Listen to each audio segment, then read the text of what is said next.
baaxu góor bu doon lamb jigéen saf jeex na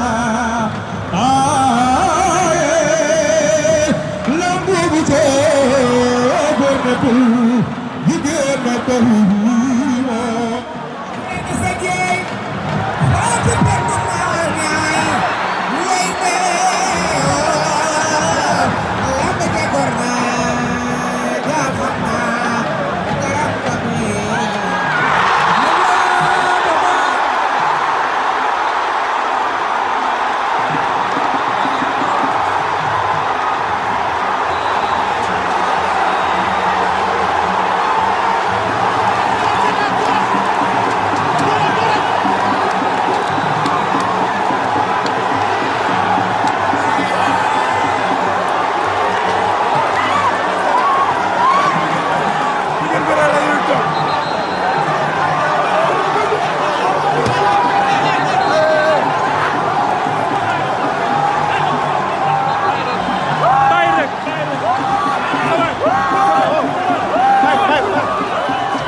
kontaan nañu bokk